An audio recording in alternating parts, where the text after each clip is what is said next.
오늘에 보니까 여름의 마지막이네요.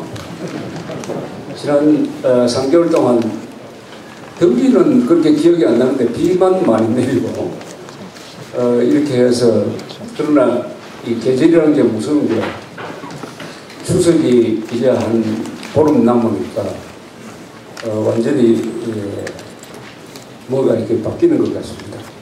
오늘은 조금 더운 것 같아요.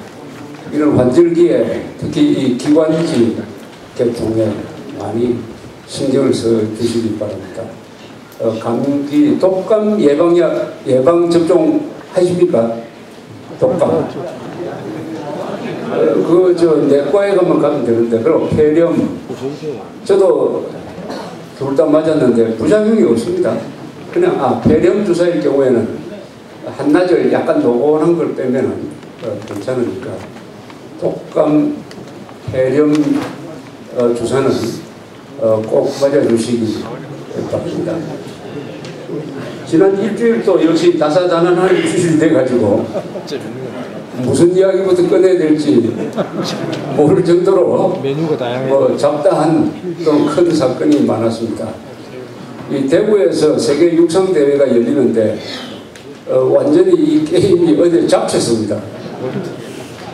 왜 그런지 아시죠? 볼트 반칙. 우사인 볼트라고 희대의 선수죠. 이 선수의 기록은 정말 초인적입니다. 그 앞에 기록하고 너무 차이가 많아가지고 지금 9초 56인가 그렇죠? 9초 56인데 보통 사람 우승할 때 9초 한 7, 8 잘 달려야 이런데 엄청난 0.3초를 단축시킨다는 건 굉장한 겁니다. 그것도 아주 슬금슬금 또 노는 것처럼 하는 이런 초인이라고 그럴까, 괴인이라고 그럴까. 그런데 요새 규칙이 바뀌어가지고 먼저 출발하면 바로 그 자리에서 실격되는 게 이번부터 적용되는 걸 저도 처음 알았어요. 어떻게 보면 좀 잔인한 것 같았는데 이 선수가 너무 까불더라고. 출발할 때부터 저 무슨 사고 내겠다 하는 생각이 들었어요. 가다가 넘어지든지 하니까 딱 그렇게 걸려버렸습니다. 이게 육상에서 100m가 이 꽃이거든요. 그래서 이번 대회에 어제 그 장면이 아주 핵심이었는데 그렇게 되니까 아주 이게 안고 빠진 빵처럼 되어버렸습니다. 그러나 아직 200m, 400m 계주가 남았지. 요새 이 자마이카 선수들이 아주 육상을 휩쓸고 있습니다. 장거리는 케냐, 이디오피아, 이 고산, 약간 이 고지대에 사는 폐활량이 크고, 폐활량이 큰 대신에 몸무게가 작아야죠. 그래서 장거리 선수들은 아주 바싹 마른데, 이 단거리 선수들은 폭발력이 있어야 되니까 아주 몸이 좋습니다. 그런데 이 자마이카 선수들이 최근에 아주 이 단거리 분야를 아주 휩쓸고 있습니다. 자마이카가 인구가 몇백만 밖에 안 돼요. 그리고 이 남미에서 아주 드물게 거의 유일한 나라지 싶은데 영어를 쓰는 나라입니다.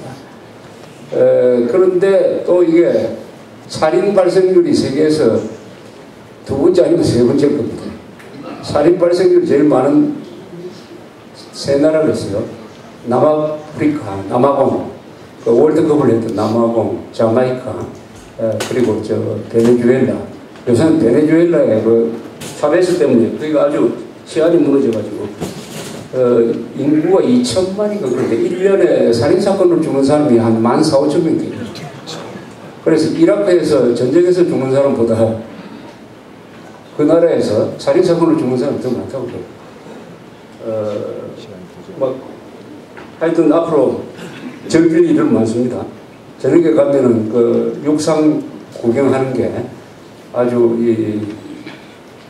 여름을 보내는 가을을 맞는데 아주 좋은 재미가 되실 겁니다. 어제 지난 24일 날 이 투표가 있었습니다. 여기 계신 분들은 거의 아마 투표한 걸로 보이는데 맞습니까? 네. 25.7%, 215만 7,772명. 이 숫자를 외워야 되겠어요. 215만 7,772명, 2명. 이분들이 정말 민주 시민으로서의 자격이 있는 사람들입니다. 나쁜 투표라고 선동하는데 말리지 않고 어떻게 보면 좀 눈치까지 봐가면서 거기 가서 한 표를 던진 사람. 그게 찬성이든 반대든 그걸 가리지 않고 일단 참정권, 투표권을 행사하였으니까 215만 7,772명이 어떻게 보면 의인이에요. 의인. 그리고 215만 명은 아마 이 조사를 하면은 이렇게 나올 겁니다. 학력이 높고 아마 재산 보유가 조금 많은 편에 들 거예요. 그리고 연세도 많은 쪽에 들 거라고 생각합니다. 이 215만 명이 한나라당 박근혜 지지가 많았을 거라고 생각합니다. 평소에. 그런데 이 투표가 끝나고 나니까 이 215만 명 사이에서 이 한나라당과 박근혜 씨를 비판하는 목소리가 굉장히 높아졌어요. 그래서 그 직후에 어느 여론조사에서 조사를 했더니 박근혜 씨 지지율이 5.몇% 아주 폭락을 했습니다. 상대적으로 올라간 사람이 김문수 등등 몇 사람이고 오세훈 씨는 빠져버렸으니까 아마 거기에 오세훈 씨가 들어갔으면 굉장히 그 5%가 아마 플러스 오세훈으로 됐을 텐데 이 사람이 대선에 출마 안 하겠다고 선언을 했기 때문에 요새 여론조사에 그 사람 이름을 넣지 않고 있습니다. 지난 선거는 그 사안은 세금 급식을 다루는 것 같아서 매우 작은 의미라고 생각을 했는데 그 상징성이 컸어요. 이 복지를 무차별적으로 할 것이냐. 두 가지입니다. 복지를 해야 된다는 데는 다 여야가 다 동조를 하고 있어요. 그러나 어떤 식의 복지를 하느냐. 지금 광노현이나 이 민주당, 민노당이 주장하는 것은 일단 무차별적 복지입니다. 그것을 저 사람들은 보편적 복지라고 해요. 보편적 복지. 필요한 사람이나 안 한 사람이나 가리지 않고 무조건 쓰자. 그 이유가 아주 기가 막히죠. 가난한 사람, 부자 가리면 아이들이 소외감을 느끼니까 부자까지도 다 줘버리자. 이걸로 가는 이 무차별적 복지냐 아니면은 선별적 복지냐입니다. 이 용어가 중요합니다. 선별적 복지. 즉 필요한 사람을 선택을 해서 줘야 된다. 그렇게 해야 자립심이 생긴다. 자립심. 그러니까 선별적 복지가 지향하는 것은 자립성, 그 다음에 생산적인 거죠. 이게 복지에 들어가는 돈이 낭비적으로 비결돼서는 안 된다. 생산으로 돌아와야 된다.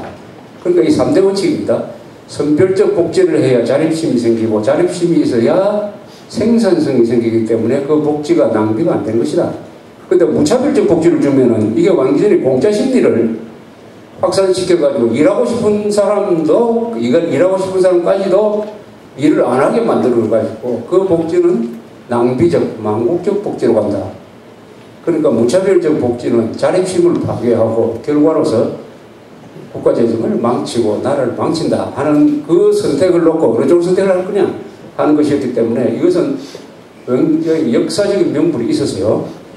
그런데 끝난 이후에 조사를 해보니까 이 선별적 복지, 오세훈 주장, 선별적 복지에 찬성하는 사람이 압도적으로 많았어요. 선거 이후에도 한 56% 되죠. 거의 2대1이었습니다. 그런데 투표장에 안 간 거예요. 투표장에 안 간 이유는 막 여러 가지가 있을 겁니다. 우선 나는 학부모가 아니기 때문에 나하고 상관없다는 사람도 있을 거예요. 그리고 사안이 너무 복잡해서 사람들을 투표장을 끌어낼 만한 동기부여가 잘 안 됐을 수가 있습니다. 정책이니까 이게 누구를 찍느냐 하는 것은 금방 머리에 딱 떠오르는데 정책이니까 한국 사람들이 요새 생각을 하기 싫어해요. 텔레비전 시대 때의 특징입니다. 뭘 생각하기 싫어하고 간단한 걸 좋아합니다. 그러니까 구호, 그것도 구호도 외마디 정도의 구호, 설명조의 구호는 먹히지도 않아요. 이렇게 보면은 이 생각을 하도록 하는 이 정책 투표는 앞으로도 이 투표율을 높이기가 매우 힘들 것입니다.